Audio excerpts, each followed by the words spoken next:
Move your career further, faster in just 2 days with a Harvard Professional and Executive Development Program. Advance your leadership skills, craft smarter business strategies, build your network, and transform how you work and think to keep your career moving forward. You'll earn a certificate and can add Harvard to your resume with Harvard Professional and Executive Development. Learn more at professional.dce.harvard.edu/Spotify.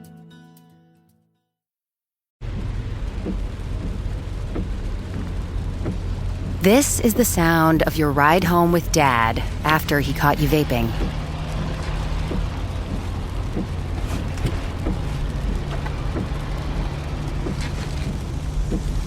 Awkward, isn't it?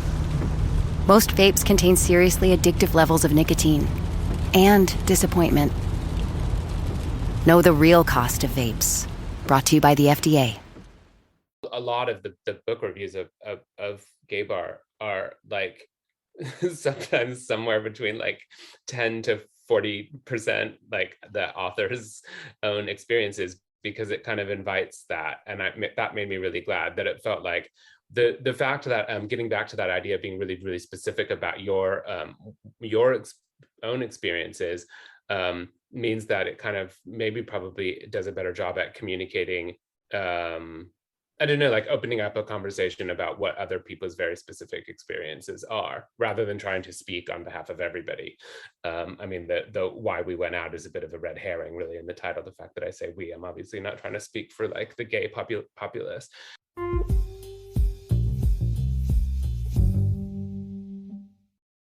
Hi, everyone. Just a quick note to let you all know that we are reading Paul Tremblay's novel Horror Movie for our October book club, and in this case, our Halloween book club. So on October 27th at 5 p.m. Eastern Standard Time, we'll be meeting and discussing, and it's free, virtual. Everyone loves coming to chat. There's different ages. My parents join sometimes. It's such an exciting group. We all love literature, and it's such a creative environment. So please spread the word, especially if you have horror literature friends and family, and email me ivorytowerboilerroom@gmail.com to reserve your spot. Were you a fan of the TCM Turner Classic Movie Network and you couldn't wait to see what classic movie they were going to premiere? And when you went to Hollywood/MGM studios in Disney World, you would always go to the Great Movie Ride. I absolutely loved the Great Movie Ride, especially when we landed in the Wizard of Oz scene and the Wicked Witch of the West came out from a heap of smoke and confronted Dorothy and Glinda. Well, I have a podcast for you. My good friend Christian Garcia's podcast is called That Old Gay Classic Cinema. So he combines classic cinema analysis with a queer study angle. So some of his recent episodes include Singing in the Rain, Breakfast at Tiffany's, Cat on a Hot Tin Roof, Sunset Boulevard with our good friend Janine Cucci, the co-owner of the Soapbox NY, Alfred Hitchcock's Strangers on a Train, The Philadelphia Story, and so much more. You can listen to his podcast wherever you get your podcasts, like Apple or Spotify. And every Friday, I release a new That Old Gay Classic Cinema episode because he is now part of the ITBR network. I am now releasing his episodes on the ITBR podcast. So make sure that you have a listen, because I was on his first episode talking all things The Sound of Music, which, if you didn't know, I was Captain Von Trapp when I was in high school. So make sure you follow him on TikTok and Instagram at That Old Gay Classic Cinema, and rate, subscribe, do all the things, and please help support my friend Christian's podcast. I know you're going to love it. I know if you are a college educator listening right now, or a student, or someone who just really enjoys and values academic writing and academic topics, I have a press that you need to know about. It's called Broadview Press, and it's an independent press. I've had a few of their writers on the podcast, including Dr. Sid Dobrin, who was recently on the podcast to talk about how artificial intelligence is changing the game for humanities education. soon I'm going to have Dr. Andrea Sullivan Clark on to talk all about philosophies on Turtle Island, especially indigenous philosophies. And what does she think about how pop culture looks at Native American narratives? If you are looking for a text to assign your students in the humanities classroom, Broadview Press has you covered. They have a book that just came out called Academic Writing Now, a brief guide for busy students. It is designed to cover the basics of a college writing course in a concise, student-friendly format. Each chapter concentrates on a crucial element of composing an academic essay. It is available as an ebook for under $30, and it includes readings on contemporary issues like AI, climate change, and campus life. I'm so excited because Broadview Press has released an exclusive discount code, Ivory Tower, for 20% off your broadviewpress.com order. That's Ivory Tower for 20% off. Make sure you follow them on Instagram at Broadview Press. Enjoy all of your reading.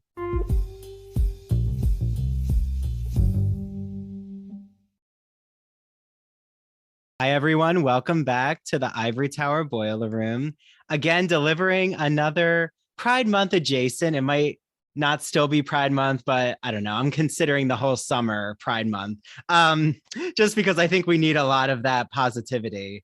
So I'm really excited to be joined by an author who I've messaged him a lot over Instagram. He does something that I really love, which is he combines like academic queer insight with the memoir. So we'll get into that genre. I don't want to spoil it all right now, but I'm actually joined with Jeremy Atherton Lin, the author of Gay Bar, Why We Went Out. And just to introduce you to Jeremy, he was raised in California. We were talking a lot about California.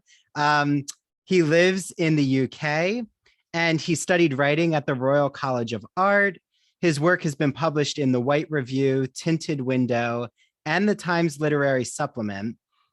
He has won multiple awards. He's an editor at Failed States, a journal of art and writing on place. Okay, I think I covered it, Jeremy. So without further ado, here is Jeremy. Thank you so much for joining me today. Hi, Andrew. So for everyone out there, definitely, I love that on the cover of Gay Bar, first, you have such a lovely art piece. Like, can you explain this photograph of the two, I'm assuming, male identified models? That photographer is in Spain, or is he in France? He's in Europe. And he's a relatively new photographer who I think somebody just found his work online, and he takes really great sweaty pictures of like queer club environments.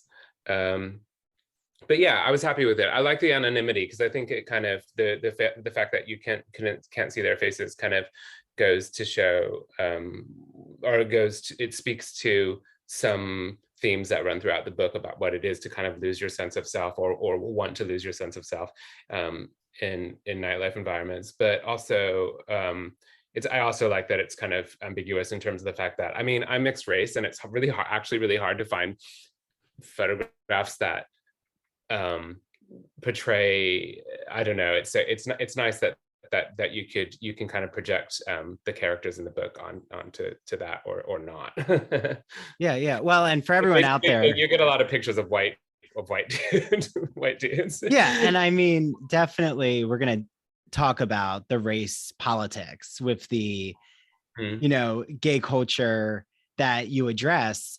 Just for everyone who's listening, I mean, I'm sure when they tune into an episode called Gay Bar, you all know that if you have children in the room, this is going to be a very, explicit discussion about sex, as it should be, because Jeremy, you break so many boundaries that I think are important. So yeah. Jeremy's wearing his infamous baseball hat. And the only reason I say infamous is because you right away kind of show us your sexual body. And I thought that was a really interesting entryway into studying the gay bar. So like maybe let's start there. Why Sure. did you know, okay, I need to like open up my own sexual history? Yeah, I mean, I think, well, I mean, it's interesting that you say that, like, you know, you could walk into a room and a podcast could be playing about gay bars, so you could kind of intuit that would potentially have like explicit sexual content, because in another way, in this day and age, that might not be the case at all. There might be a conversation around sort of queer spaces that kind of remove sexuality and really focus on affirmation that's based more on sort of cultural identity.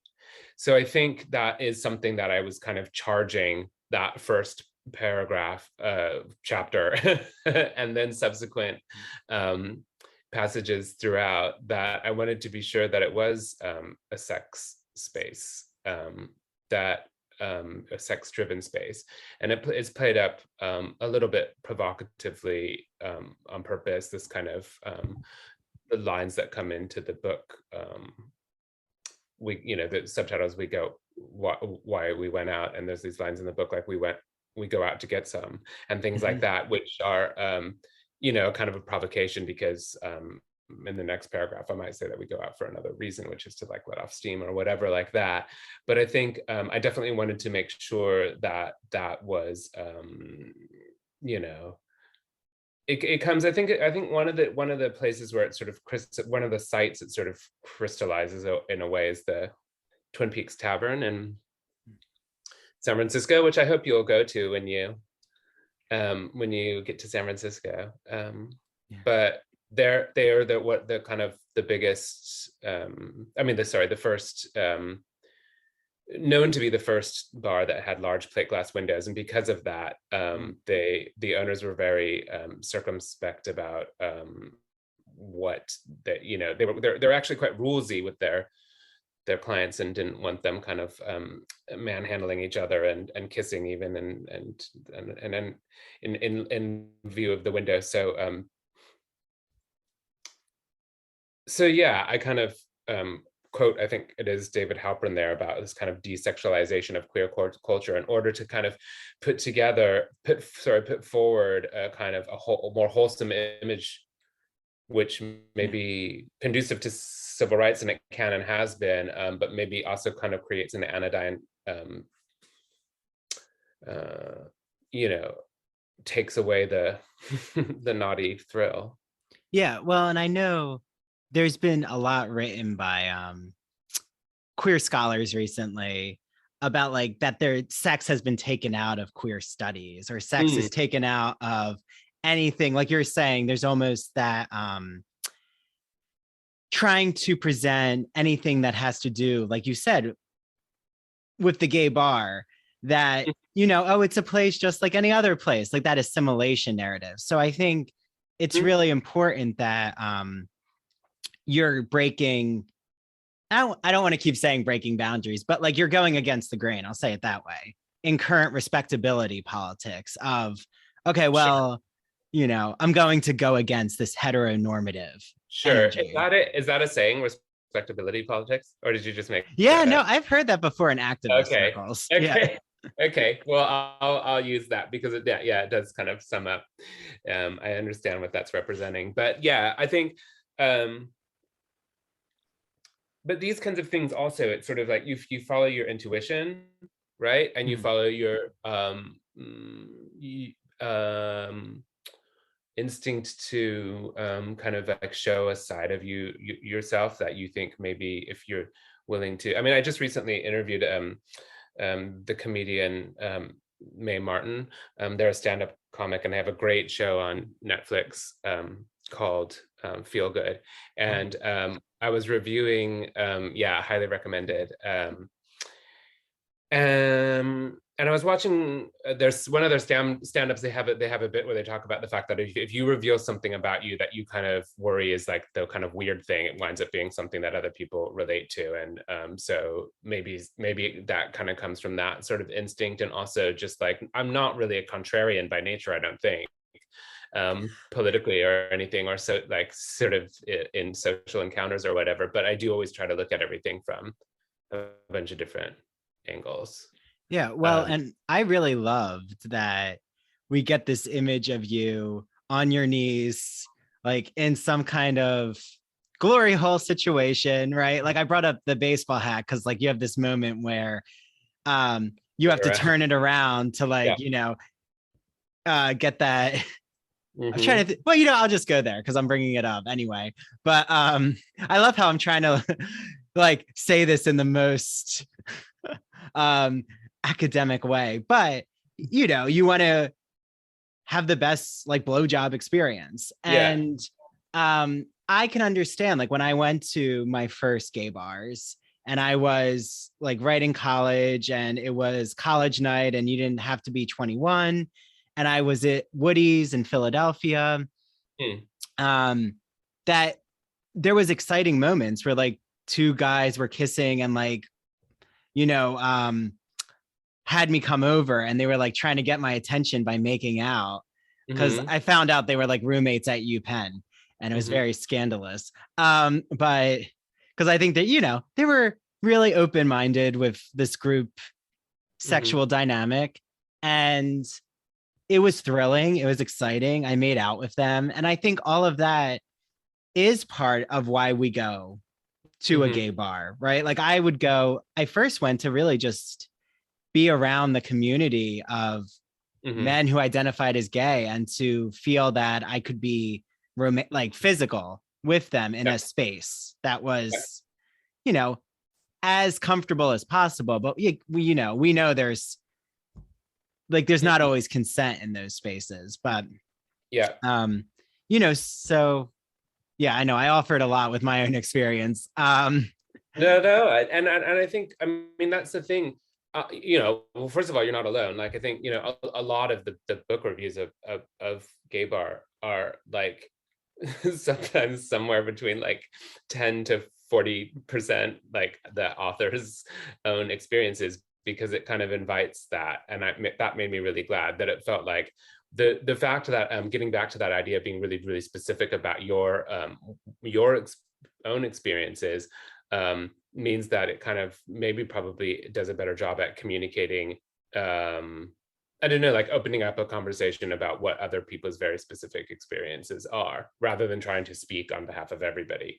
I mean, the why we went out is a bit of a red herring, really, in the title. The fact that I say we, I'm obviously not trying to speak for like the gay populace, but where were we at? Oh yeah, well, in terms of first going out, I mean, I think one thing that like, I mean, I sort of suggest it in the book and have articulated since, is that like another thing that people don't necessarily speak about so much is that I was taken out and I wasn't like, I didn't kind of like sort of hatch a plan to find the one gay bar in town and get myself there. And there's this narrative that you hear a lot, especially from generations, the generation and above before me.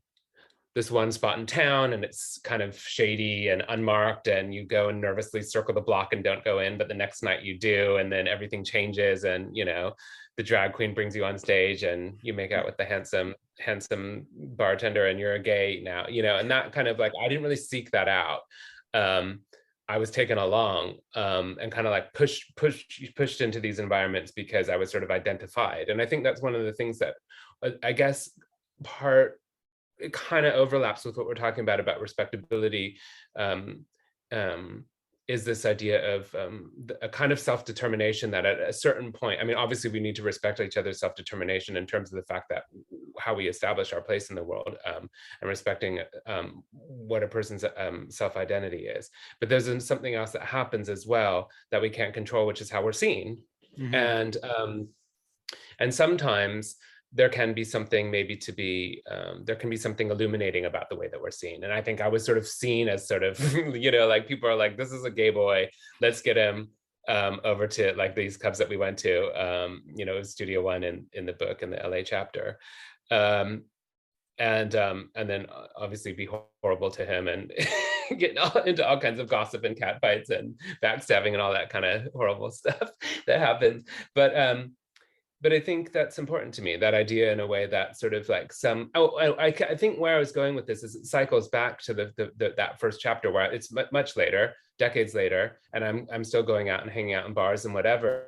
But like, there's a sort of passivity that I will enter into this kind of street, like enter into the bar, especially this, like, because it's a cruise bar. And so it's like, has like a dark room or back room setup. And I enter into that with a kind of deliberate passivity to continue to be read by other people, and see where that takes me, sort of sexually, I suppose, you know. This is so interesting because, wow, this is like the Jeremy psychology session that I didn't expect, which is, you know, and you present this in your book, which I love, is really thinking about why, like, the gay bar becomes this focal point for, you know, gay men. And, you know, but I also had first gone to the gay bars of Philly to dance. And it was about dancing. It was about being with my friend who she had just come out as a lesbian, and we went together. And then I think we brought like one of our ally friends who wanted to join along, who was my neighbor. So it became this whole suburban group of like those who had come out, and we went and danced. And, you know, I love, though, that group dynamic, because it's interesting. Like, I realized I really didn't start going, I didn't really go by myself ever to a gay bar. No. Until I actually went to London in 2019. And I was like, you know what? Why don't I just like hang out at this bar? And I don't even know if it was a gay bar, but it was in Soho. And, you know, and I was like just reading, and eventually I did like chat with a guy near me. But I think I was always very nervous. Oh, for sure. To go by myself because of that vulnerability you're talking about.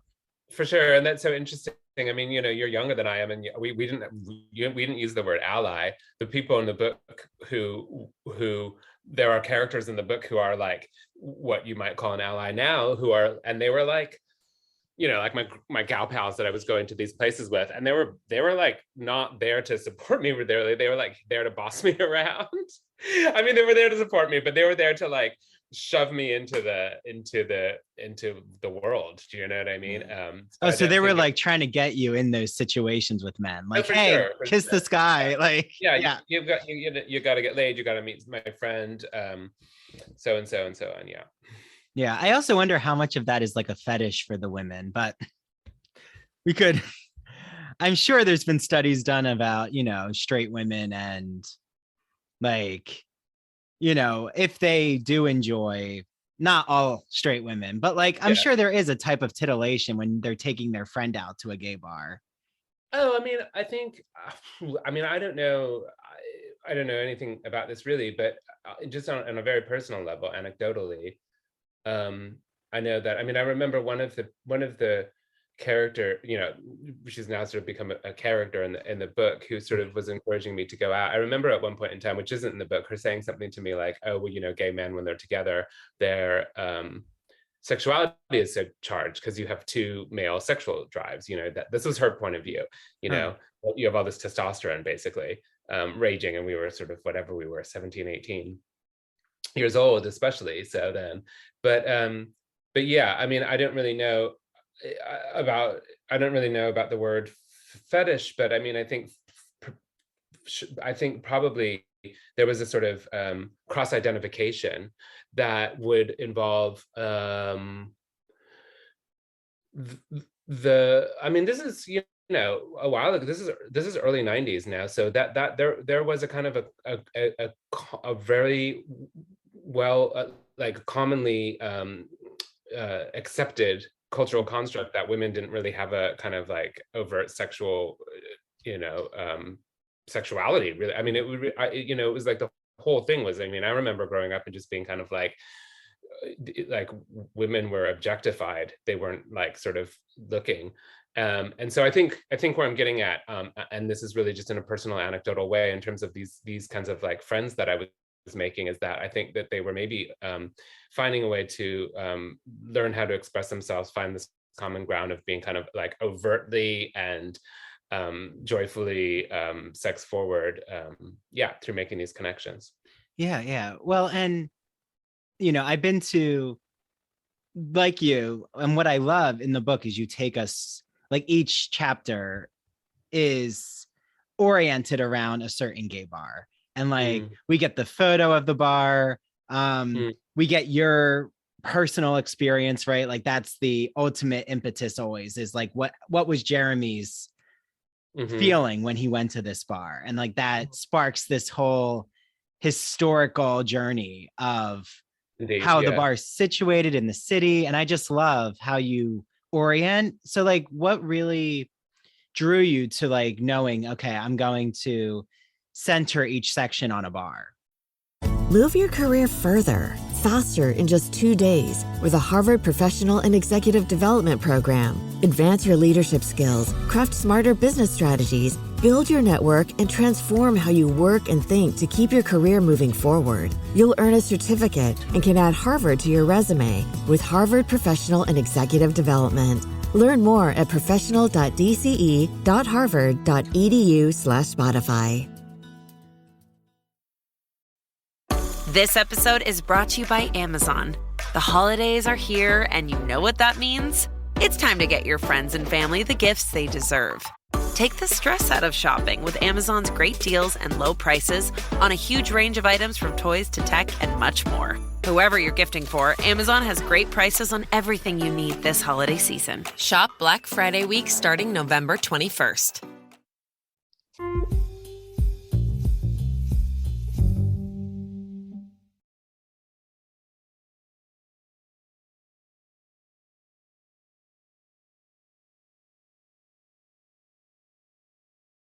After Pride Month is over, sometimes it can be hard to find our favorite LGBTQ books, TV shows, films, even theater experiences. Well, don't worry, because I have the magazine for you. It is called The Gay and Lesbian Review, and their latest July and August issue just got released. It's called Sanctuary. Well, here is what editor Richard Snyder Jr. just described about the latest issue.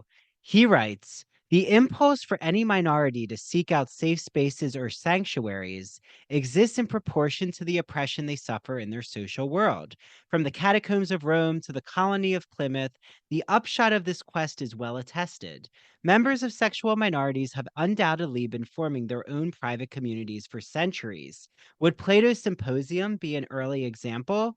But it was only in the 19th century that sexual identity became a criterion for forming associations of like-minded individuals." Well, this issue has everything. An article about Andy Warhol's factory, an article about how Nantucket became a gay haven, how a lesbian art colony formed in St. Augustine, even how a gay bar in San Antonio fought back and won for recognition of the LGBTQ community.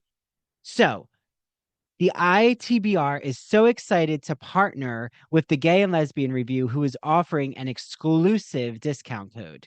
Head on over to glreview.org, click subscribe, and enter the promo code ITBR50, that is ITBR50, to receive 50% off any print or digital subscription. And make sure you follow at the GL Review on Instagram to see all of their latest news. I hope you enjoy your reading.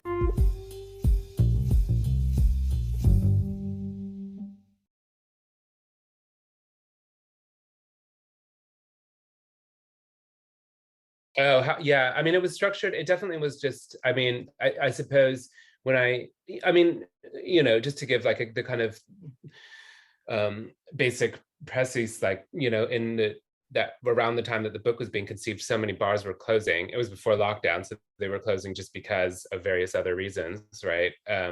Such as assimilation, which we mentioned before, and real estate development, and in the UK, because it was so rampant, and because the UK media is sort of like really concentrated. It's a small island, so it was a media topic, and it kind of had this like one resolved narrative about it in a way, which is like, isn't this a shame, and I felt like, what a strange thing to experience. Like I was speaking about before, sort of how we're identified, sometimes even before we learn how to self-identify, or alongside, and continuing to be alongside it. What a strange thing to have these symbols in the streets that are meant to kind of encapsulate or locate a cultural identity disappearing.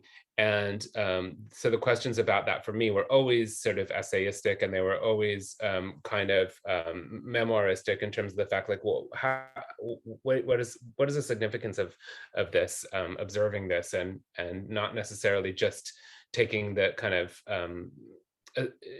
narrative that seemed to be kind of becoming a consensus narrative around it, but actually looking at placing myself in it. And yeah, I mean, of course I could have, like, it crossed my mind, like, okay, I could sell this book by like going to the oldest gay bar, extant gay bar in Europe, which is in Copenhagen, or going to the Stonewall Inn or something like that, and having these kind of like, there's another version of this book where they were like more landmark bars, whereas I was like, because I'm a writer from experience, I knew the only way I was going to be able to do it, to bring the kind of life that I bring to my writing, was to do it through the memories of the places that I had been to.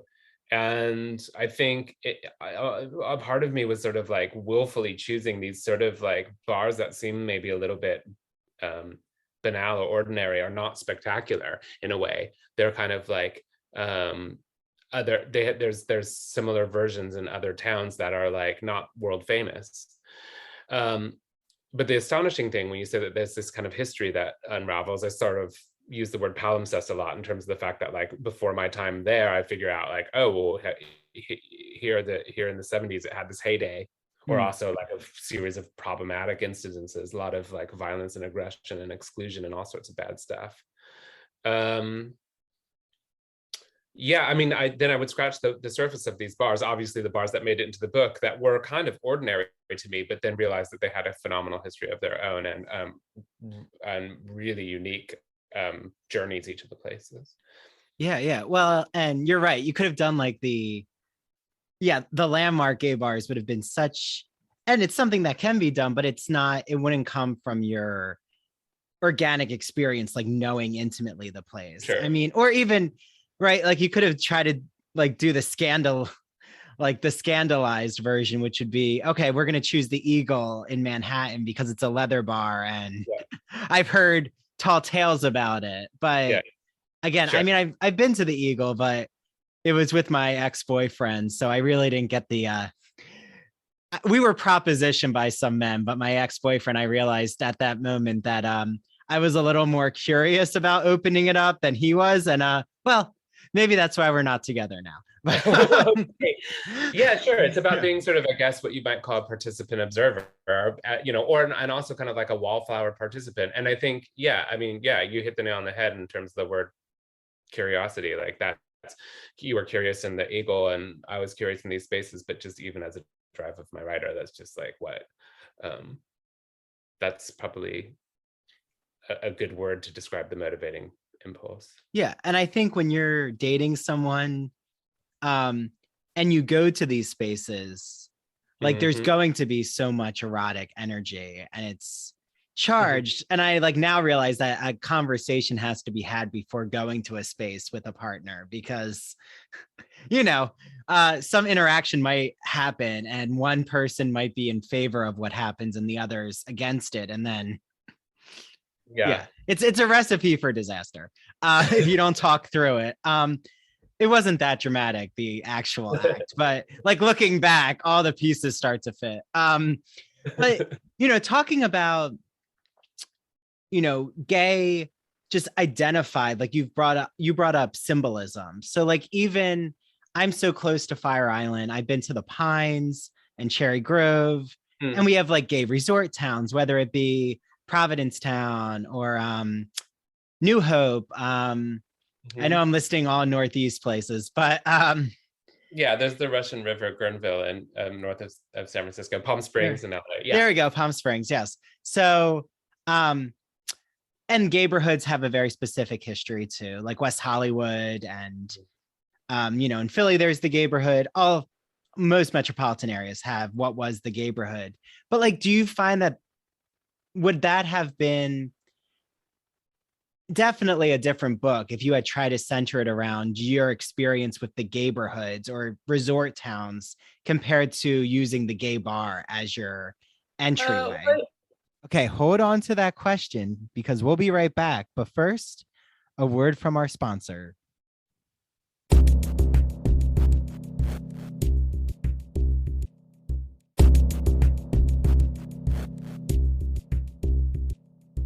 I think it overlaps. I mean, I think the Castro chapter and the Shoreditch chapter in East London as well. I mean, I think they're very present. I mean, I think I leave bars probably a surprisingly amount of the time in the book. I mean, I'm at home, I'm in domestic spaces and cafes and on the street and so on. So I think leaving, I can't really, I think that was a sort of a deliberate thing because you kind of can't really put into perspective what it is like to be inside of a space and until you also kind of include experiences that are outside of that space. But yeah, I don't know. I mean, I read a lot about and a lot of like text from the areas that were kind of pertinent to whatever the kind of where and when I was concentrating. So in East London, I would be reading a lot of like police monitoring reports and all kinds of and like local sort of London gay press pieces from the 1980s, whereas in San Francisco, a lot of the stuff was 1970s, and I was reading like sociological reports, and then before that, 50s and 60s, I was reading a lot of legal opinions, a lot of court cases, which I think are really, really revealing in terms of not just whether a particular bar stays open or closed, but on a kind of existential level about what it is to be gay or what it is to do gay. So we were talking about the Twin Peaks Tavern earlier. You could be a gay person in that bar, but you couldn't do gay things. And I think I find that really fascinating, kind of almost like philosophy of law. But yeah, in terms of the gay, I don't know. The one thing, I've never been to Fire Island, but I have to say I was absolutely overjoyed when I found out. You've probably already seen the movie Fire Island. I haven't seen it yet, but I need to see it. I was just introduced to it. I just saw the trailer recently, and I was just overjoyed that it's so focused on Asian American men, on sort of like conflicts between various levels of effeminacy and masculinity and all this stuff, because it's not what I expected. You hear the word Fire Island and you think that you're going to get the narrative that you've been told before, the kind of the jockey, like a jockey gay white man.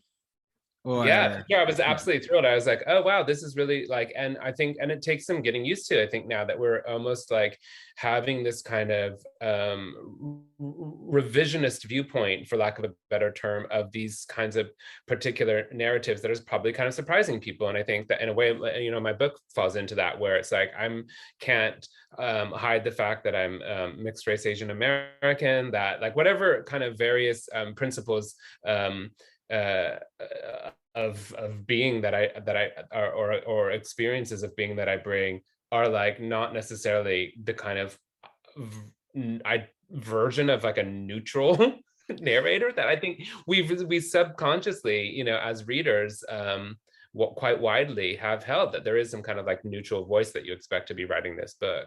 Yeah. And the other thing that is funny about this book in a way, since it's been out in the world, is for some reason there's been like another reader. I've noticed I've had some like feedback or experienced some feedback online and stuff where people didn't kind of see where I was coming from and were saying like, oh, I wish there was like this involved more POC people. I've heard stuff like that, and I'm like, oh well, your narrator is POC. Some of the characters who are in the book probably I don't make necessarily mention of people's gender experiences or their racialized identities or whatever like that. And so that's been extraordinarily interesting for me to witness, that even as I am doing this sort of casual project of revision, that it's still the presumption that I probably am like a cis white straight, not straight, a cis white gay dude. But no, it's actually funny. I'll have to shout out my friend Scott, because Scott, I love him. He is straight, he's white, but he's the one who would always want like bring me to Fire Island, to the Pines, because he loves, well, I don't want to air too much of his business, but it's not anything like untoward. He like just loved going to a place where he could like, you know, be comfortable in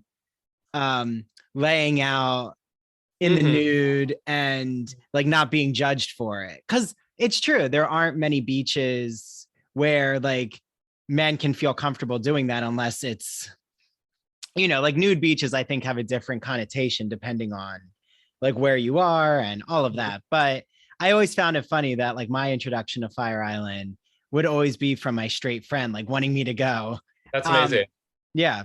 These are exactly these kinds of intersections that we don't necessarily talk about. We do have, I've moved down to the south coast of England. That's kind of primarily where I am based now. And we do have a small nude beach, and there is an overlap. You know, there's families and then there's a lot of gay men.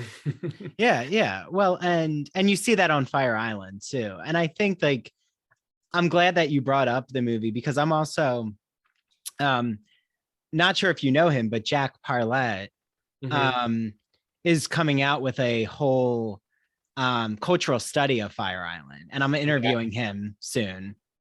Yeah, I blurbed the book. Good. Okay. Yeah, it's very his slant is very literary, so that's a very interesting take on it, I think. Yeah, it's worth a read, definitely. Yeah. Well, and you know, I think since you brought up the literary, and hopefully Scott, well, I didn't say too much about Scott, so it's okay. It's all good things. It's all good things. I was gonna say I have like other Fire Island stories just about, but it's true. Like I like going to Fire Island because of that experience of the nude beach and feeling that you're not, you know, I think a lot of people think you're going to be judged, but there's all shapes and sizes at Fire Island. But yeah, like you get to the heart of the mythos. Like how are these places popularized in culture and in film and in literature? And like, you're right, for a long time, there's like the gay white fantasy. But okay. So I think I'm wearing my Whitman shirt just in honor of this. I don't remember if I knew you had quoted Whitman at the beginning when I first bought your book a year ago. I don't think I did. So it's funny to me how Whitman keeps coming back into these queer texts that are being published. But I love how you start with one of his Calamus quotes, and you have the quote about a long while amid the noises of coming and going, of drinking and oath and smutty jest. There we two contend, happy in being together, speaking little, perhaps not a word. And I just have to ask, why that specific Calamus? So quote? It's generally agreed, I think, that he was writing about FAFs in Manhattan, Lower Manhattan, I believe, which is where which is a sort of what you know, what for a while somebody might call it work in, and I mentioned in my book that people call it gray bar, you know, like it's sort of like that was a gathering spot for local men who slept with men, and it's not FAFs is I've mentioned FAF in an essay that I've written before, but it's not in gay bar. But it was the romance. You know what it was? It was the thing. I think originally the main epigraph of the book was a quote from Roland Barthes about the death of adjectives, which was a reference to the fact that what if there is no more gay bar, but just, you know, a bar that might have some gay people in it. And that was a kind of a more of a theoretical epigraph. You know, what does the death of the gay bar mean? The death of gay itself. And then that Calamus quote that I put in, that I replaced it with, I think it has a lot to do with the fact that the two characters seem to be very much in love, and that their love is kind of like they have sort of only eyes for each other in the center of this room, but at the same time they're very much participating in this room and do have eyes all over the rest of the room. Yeah, I think that energy was very special to me in terms of the fact that it's sort of, we get fed so many gay romance narratives, and there's really a love story at the heart of my book, and as that developed and really kind of became centralized, that's one of the reasons that epigraph was the one that sort of won. But we get so many gay narratives like Call Me by Your Name or Brokeback Mountain or even Moonlight that are really about relationships in isolation. And it's almost a kind of there's almost a kind of dismissiveness of the sort of social milieu in which some get I don't want to say dismissive, but there's almost a sort of like a neglect for that. I feel like you feel less stories about hey, maybe Fire Island's going to be a good one about which neither of us have seen yet, about romance that occurs within, for instance, a gay bar population. There's a book here called it doesn't have much presence in the States, by a British writer called Neil Bartlett, called Ready to Catch Him Should He Fall, which is a really beautiful book, and it's such a good story about a romance between a younger and older man in a bar, and like everyone in the bar is completely up in their shit, and a lot of them have slept with either one, if not both of them. And it's not only the other people who are a part of the bar, but sort of queer ghosts come to visit them as well. So that was a really informative book in terms of the fact that I didn't want to tell it's not a story about isolation. So this is a long-winded answer to say that Walt Whitman is there because in those lines, that verse, he's both in love with one person and kind of in love with the rest of the room. But Walt Whitman is also present throughout the book because I think he really represents, he's sort of a proto-clone, this kind of appropriation of working men's clothes and this kind of masculine and working class performativity, which comes up in a couple different chapters of the book. Yeah, well, I'm excited that you speak to Whitman's cruising dynamic. That's actually why I first connected to Jack, because he wrote about the poetics of cruising, and I'm all into this connective, like homoerotic male desire that just is pulsating. Like you've brought it from that section of Calamus called A Glimpse, but it's one poem that I love so much is called We Two Boys. And right, I'm sure you've read it, but it's about them clinging together, and there's almost this North and South Civil War illusion that's happening there. But at the end of the day, there's still two men coming together. And I love that Whitman was always interested in the connective bodies. And I love how you kind of show the other side, which is what we've seen so much with gay representation, which is isolation. So yeah, it's nice to see kind of going now more into this.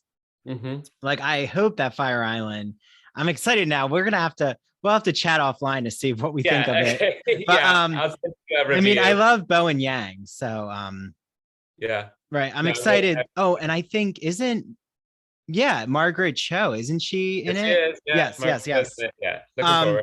And then there's a new Queer as Folk coming out too. Yeah, I didn't see the American. I've only seen the original British Queer as Folk. Oh, okay. Yeah, I mean, just because I know Ryan O'Connell is in the new one. But yeah, so there's a lot coming out in the media.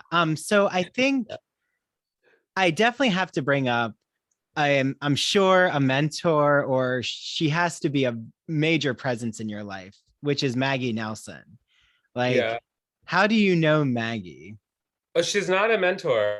I mean, outside of the page, she, I actually, I think when we'll be in Los Angeles soon, which was where my family is. I will finally get to meet her. But yeah, no, I didn't. That's just a part of the kind of the process of sending out. You mean in terms of her? Well, sort of, yeah. So for everyone out there, Maggie Nelson, who I was first introduced to, I think a lot of readers know the Argonauts, her auto theory memoir. Well, I guess that is auto theory, but we could talk about that. But yeah, her use of scholarly queer research, but also speaking to her memoir. And like, in my opinion, that's like what brings you two together, is you both kind of have that same auto theory, that you're speaking to the general public who are just really invested in these topics. And it doesn't have to just be a scholarly audience. So I love, that connection. But yeah, she says that Gay Bar is an absolute tour de force. I mean, is on the cover, is literally on the front page.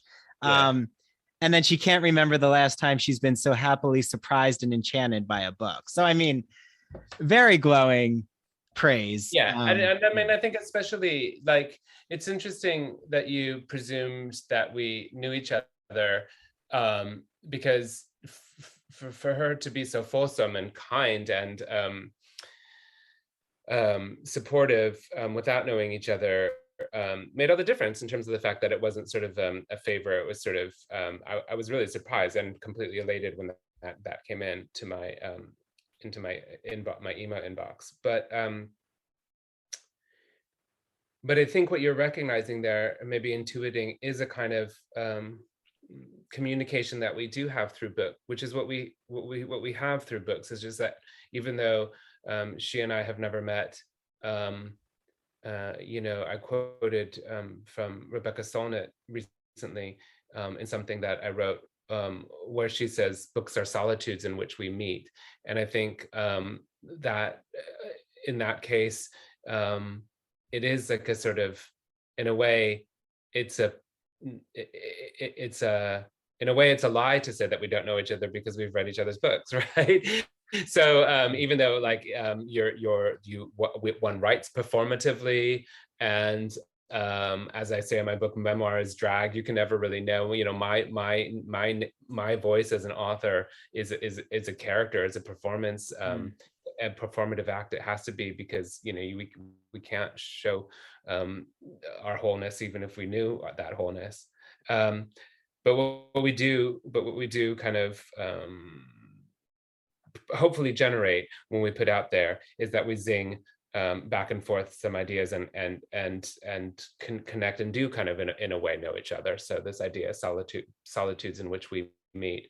And I think before, Andrew, before we started recording this, we were talking about some of your gay bar experiences, and I was saying how much how common it is that that's the reaction, that people talk to me about their experiences as much as if not more than what they've read of mine in my book, which is great. It's wonderful. It's exactly what it should do, is generate a conversation, and then I'm able to continue to listen to other people's stories as well.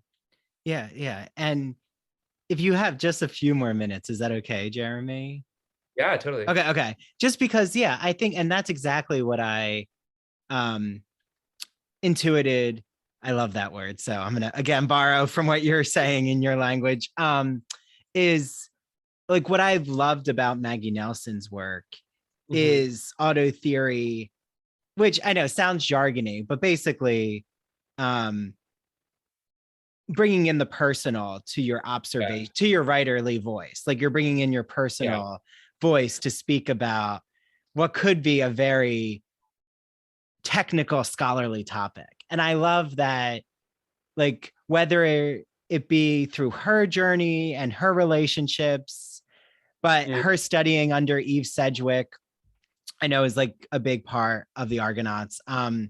Like you also bring in so many queer scholars, and like you mentioned David Halperin, but you bring in different studies, but it's all centered on your own subjectivity. And I just think it's a really great way of showing what can be done with scholarly knowledge to bring it to those who are so curious about, okay, well, why is Jeremy focusing on a gay bar? What does that tell us about our life and society? Mhm. But like, if it's only in the university, like under paywall, they probably are not going to access those articles, or really there's a certain barrier. So like, For what sure. does it mean for you to be part of this kind of memoir style of scholarship? Yeah, I don't think of myself as a scholar. So that I mean, I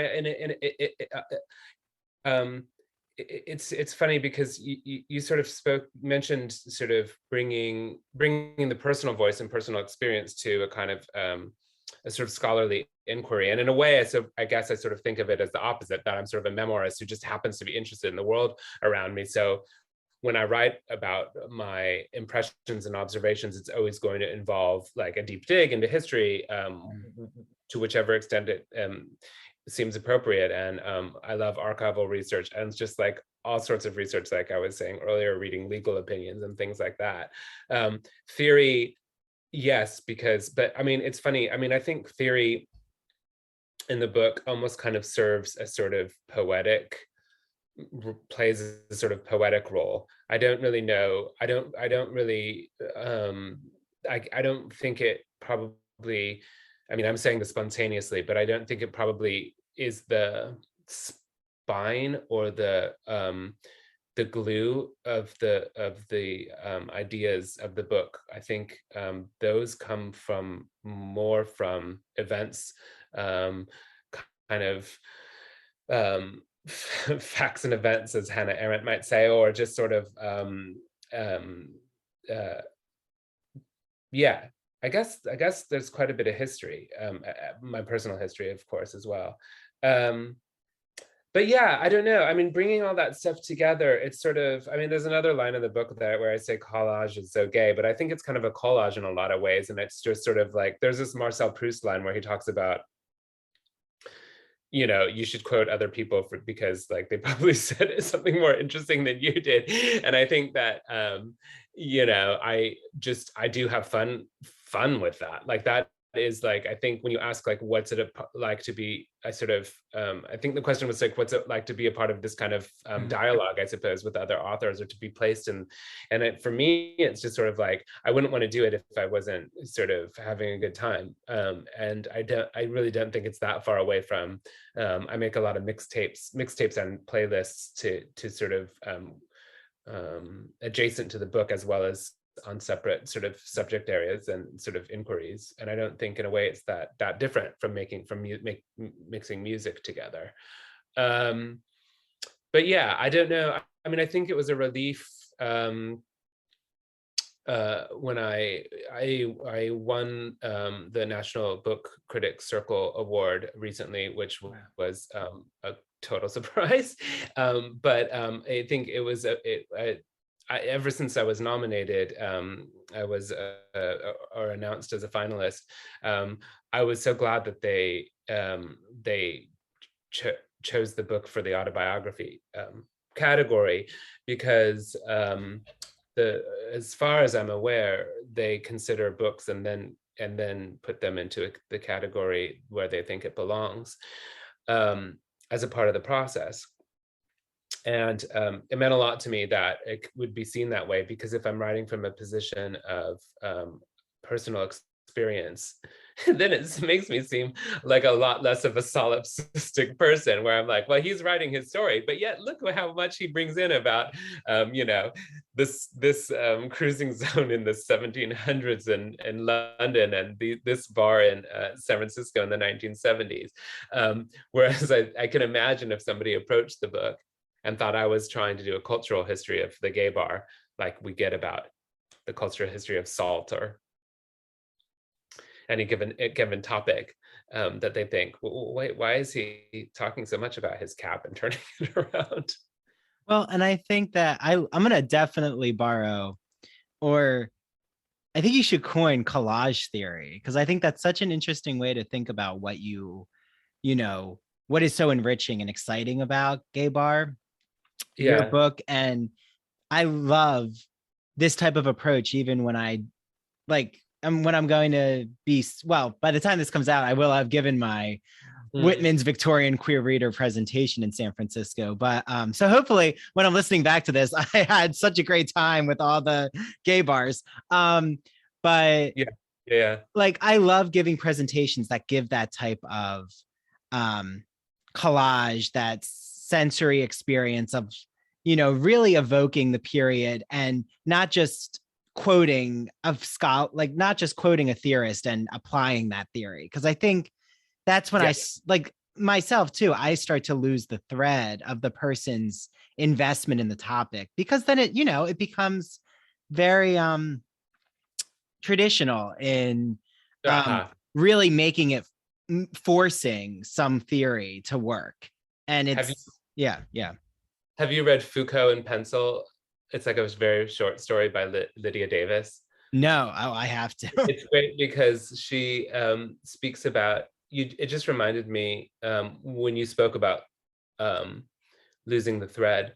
In true to her nature, it's a very short story. I think it's 3 pages, maybe 4.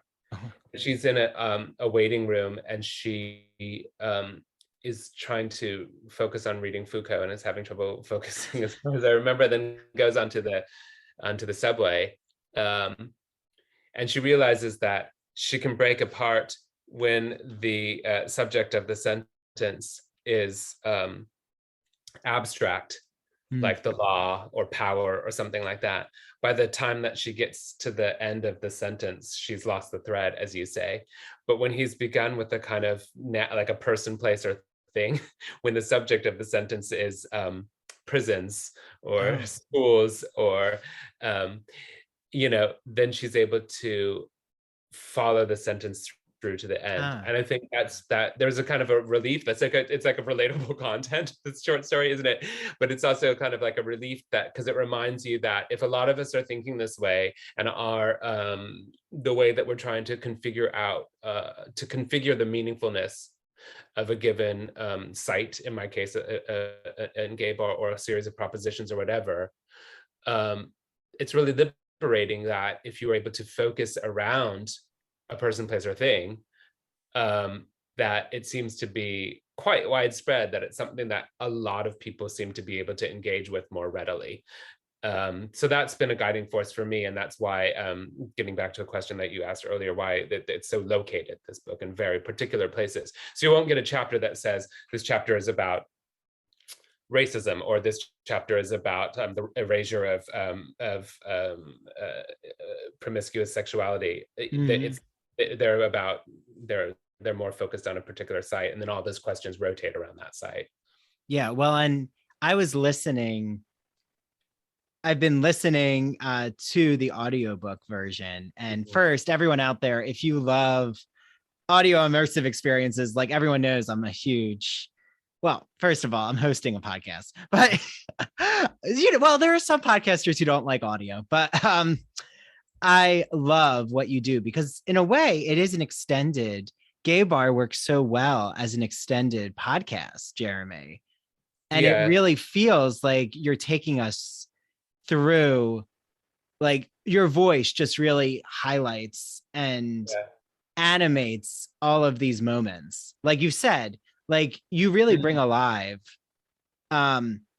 questions around consent, questions around race, questions around women in these spaces, questions around what does it mean to just be LGBTQ plus, like all the different branches. And I think that it's wonderful that you really give us, the reader, the power to question these hard-hitting questions. Sorry, I'm saying question a lot, but to question these hard-hitting moments that you're really not just giving us an answer. Oh, for sure. And it's been such a expansive experience. To be perfectly honest, So the paperback book has just come out in the US, and it's been, oh gosh, I guess, when did the hardback came out? In February 2021. So it's a funny thing for me to look back and think, oh my God, I've been like living with the book as a product out in the world longer than I've wrote it at this point in time now. I think I wrote the book very quickly. And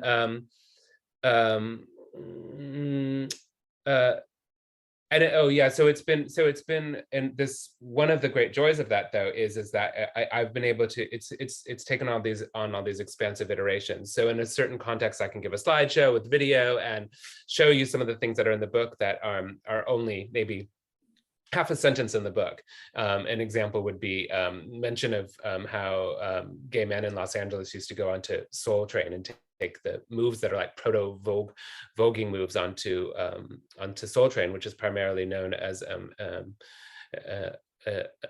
showcase of African American music, but it intersects with queerness in a way which I hadn't really considered before. It's like a sentence or so in the book, but then in an interactive lecture, I can show clips from Soul Train and kind of engage with the audience, again on both a personal level and kind of pop culture history.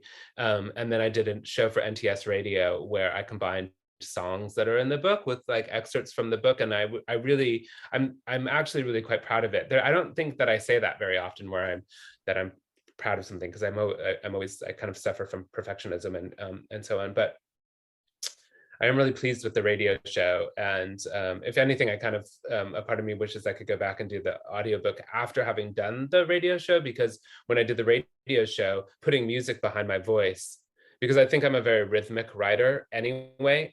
I mean, I don't know about you or other writers who are listening, but I read out loud a lot while I'm working. It's a very important part of my practice to figure out the prosody, I suppose, of the language that I'm using. But yeah, it was a great experience to figure out like what it sounds like to have music beneath your rhythm. Slow disco and things like that, and to figure out. So yeah, I think it's going to continue. I mean, I've got to write my next book, but the gay bar has been sort of a perpetually giving. I don't want to call it the gift that keeps on giving, but whatever, the ball of yarn that seems to just keep getting bigger. I don't know what the analogy is. Yeah. Well, and your next work is going to come from these, Oh, for sure. This expansive process. Well, and also congratulations on, you said it's the National Book Critics. Wait, no. Yeah, don't worry. It's the National Book Critics Circle Award. Yeah. There you go. The National Book Critics Circle Award. Well, congratulations on that. That is a huge achievement. Yeah. Also, yes, definitely celebrate the festivities around the paperback coming out in the US, which I've seen you have so many exciting talks that are accompanying that. I've listened to Jeremy's Spotify playlist, which is wonderful for Gay Bar. So yeah, no, this has been wonderful, Jeremy. I can't wait to bring you back on with whatever. I'm not gonna make any conjecture about the next work, because I don't want you to have to think about what's the next site of focus for you. Oh, no, it's under contract, so that's okay. That's fine. I'm contracted to write it, so I'm already kind of almost there. I just have to, as freelance writers do, sort of tie up some projects that I'm smaller scale projects that I'm working on, so that I can kind of clear my mind. But yeah, thank you so much. Of course, I'd love to chat again, and thank you for this opportunity to chat about the book. It's been a while since I've done an interview about Gay Bar, so it's nice to re-engage the world. Yeah, and are you allowed to tell us what your next book is called? Or yeah, it's called Deep House, and it's a book that I'm probably still struggling to kind of nail the brief description, but it primarily continues the love story that's at the heart of Gay Bar. And so it's a book about a relationship before and after the advent of gay marriage, a cross-border relationship before the advent of gay marriage. So it kind of examines what kind of gay marriage legitimized and so provided in that way, but maybe in a way not what we're missing, but just what was different, I suppose, before, in terms of formulating kind of, I suppose, non-heteronormative domestic arrangements. But that it's the way that my process works is that I've got a bunch of different places that I want to land, but I'm willing to be open to discovery, because that's just, as I said earlier, that's what keeps me motivated, is to be feeling adventurous. Yeah. Well, I'm excited for it. Please.